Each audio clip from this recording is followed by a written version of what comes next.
Good afternoon, Brenda. How are you today? I'm good. How are you? I'm great, thank you.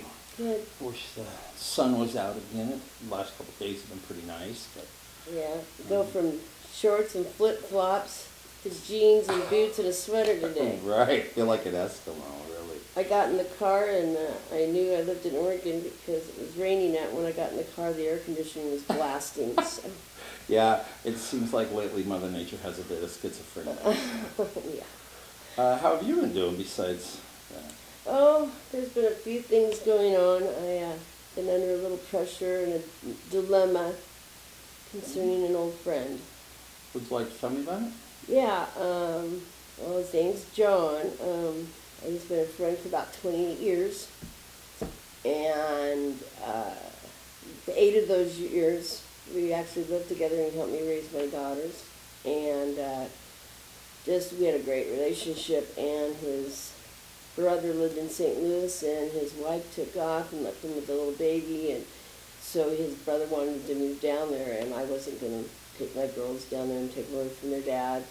So I didn't go with them. He was down there for 13 years, and we stayed really good friends over that period of time. And 5 years ago, I invited him to come to Salem. His brother had a heart attack and died. And I said, why don't you come to Salem? His mother and his older brother both passed away from Alzheimer's. And John he's 14 years older than me, and he had a small stroke. And he didn't have anybody down there, so he moved up to Salem. What I didn't know was he has dementia, and he's in denial. And he had another stroke while I was here, and he wasn't supposed to be drinking. And he started drinking when he came up, and of course I fell off the wagon. And then he had never been an angry person, and I found out that he had serious anger issues, and the doctors think it was partly from dementia and a stroke. I've heard that.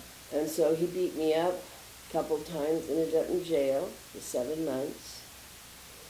And he had nobody, so I felt sorry for him. And he got out of jail, and he lived on the streets for about 8 months. And he had another stroke. And the hospital called me. And so I let him come back again this last winter. And last month, he went out and got drunk again, and one night attacked me and my boyfriend, punched me, broke my glasses, put my boyfriend's head through the wall and broke his nose, and went ballistic. It took 3 people to get him under control, and I had to call the police. And they couldn't get him under control. So he cannot be in my life anymore, and I've talked to social services and everything, trying to get him evaluated, trying to get him help. He doesn't know how to use a cell phone anymore. He doesn't remember names or appointments or... It sounds very much like a big dilemma for you. Sounds like you have had a lot of care and concern about this man over the years, and unfortunately it sounds like he's been through a lot, and now maybe he's not, doesn't have the capacity about himself to take care of himself. No, and I can't, well, unfortunately, I care for him very much. I love him. He's been a friend and a big part of my life for a long time, and my boyfriend likes him, but he doesn't like him because he's abused me, but nobody understands. It's not the person who he used to be, and he's not that person that I knew. Yeah, I can see your dilemma. You are in a hard spot. You care about this person that you've known all of your life, and you want to help him. And you have to set personal boundaries that are safe for you and others in your household. And Because he's not safe. It's hard for you to come to grips with the fact that, what I hear you saying is it's hard for you to come to grips with the fact that this isn't the person you used to know. and you have to protect yourself. In the meantime, he's on the streets. And I can't get into, it tears me apart to think of him being on the street and dying alone. Have you tried to contact any kind of senior advocate for him? Yeah, and Senior protective I've services? talked to a couple of them already, and they can't do anything until he agrees to an evaluation, which he's in denial of how bad it is. And so he won't agree himself. It's like he doesn't want to know because he watched his brother and his mother die from it. And I think he's full of fear. Yeah, fear. I could only imagine what it would be like for someone to feel like they're losing their capacity to comprehend.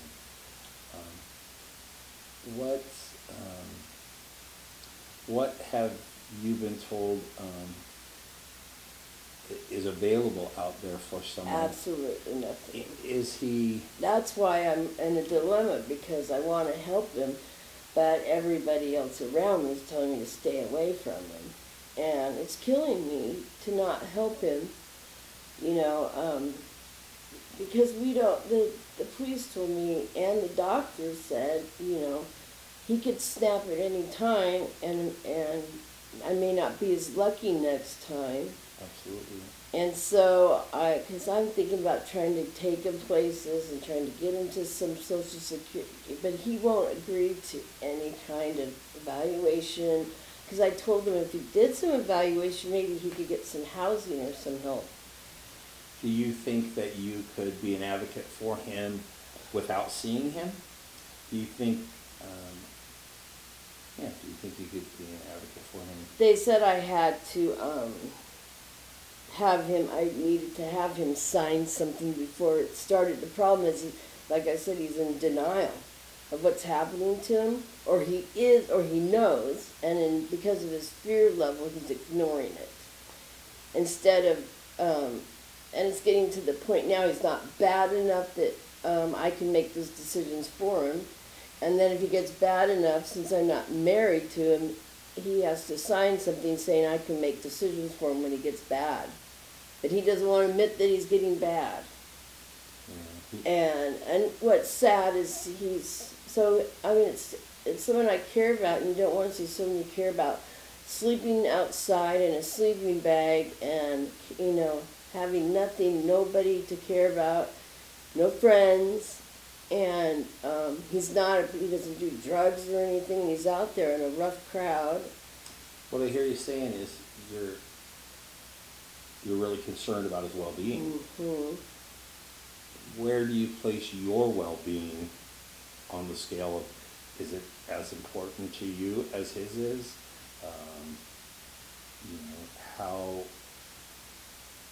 Where do you have a line? I mean, do you personally have a line that you can draw?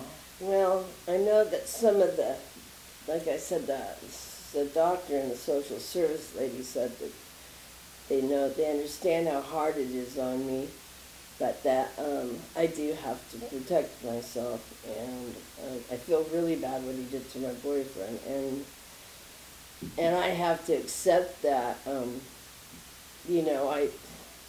Unfortunately, I'm one of those people that sometimes I think of others before myself, and I know in my program I worked at that you can't do that. You've got to take care of yourself first before you can help others, and I get myself all worked up because it breaks my heart to see my friend die, and it's like he's dying alive, you know what I mean?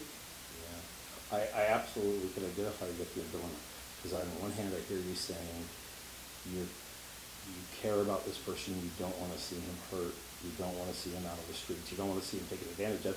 He is lacking the capacity to take care of himself. Yet on the other hand, I hear your concern and your compassion for your boyfriend's safety, and I don't really hear your compassion for your own well-being, but you do state that you should have that. Yeah, other people tell me. And for you to Do you feel like for you to be there for anyone, you have to take care of yourself first? Yeah, and I know, like I said, I've looked up program. I know I should, and that's something that probably, you're right, I probably should be addressed and take a closer look at that, how much. What would you, what would be the perfect scenario for you? What do you feel like would leave you feeling the best inside? If they would allow me to make some decisions for him, that would be nice, and I just want to have him be able to find some housing. Like Pioneer Village, there, they take 30% of somebody's Social Security, and that's their rent, so he can afford it. But I can't sign him up for it, for the waiting list, and he won't do it for himself. I'd like to see him get into his own place, Okay.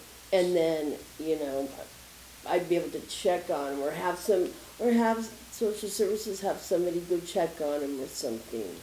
So your best case scenario is you would like to get him into safety. What is the minimum that you would be okay with to feel like you've done something to help him? Actually, now that you say it that way, I've probably done everything I can do except for letting him move back in. And is that a viable option for you or for anyone else in the household? No. Actually, the police, they don't want me having any contact with him at all. Okay. So there's that too. And do you want to be in court because the police, sounds like you've done a lot of work on your own life. Is this gentleman who may not even be the gentleman who he used to be important enough to take away everything that you've worked for? No.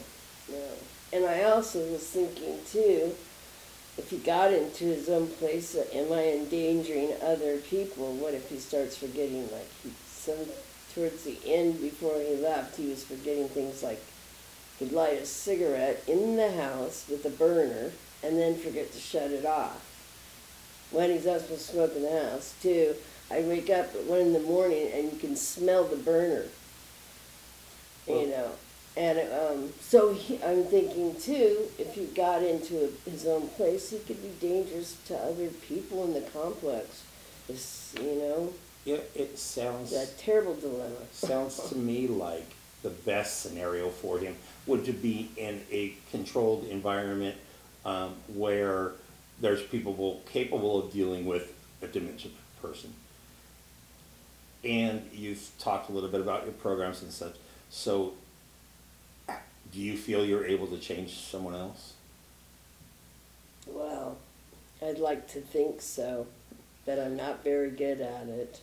I can't change him, and because of his small strokes and his dementia, I don't think he knows what's going on. He doesn't remember, like he went to jail for this last incident, and he tried to call like 3 times, and later on the officer came to my house and told me that, they can tell who's called.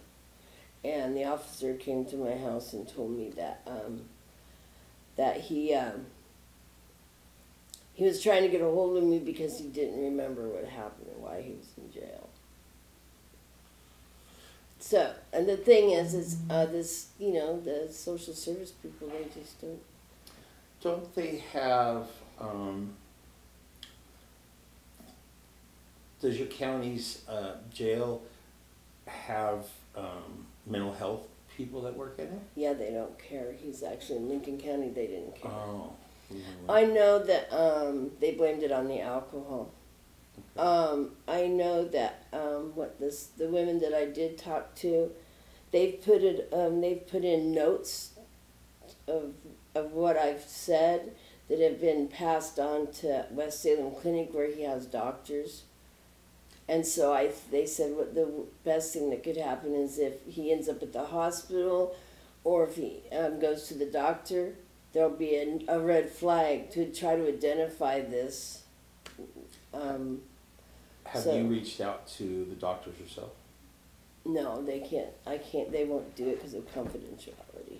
They can't tell you anything, but Well, that's what will social they not services did. listen They to put you? in. They did. They put in a note to the doctor, so it's in the computer. So if he shows up, they might be able to call in somebody at that time, or if he ends up in the hospital again, or has another stroke, or gets beat up on the street or something. It's in his chart that The brings red somebody in to talk to him. But the jail systems won't do it. No, he's just got out a couple days ago, so.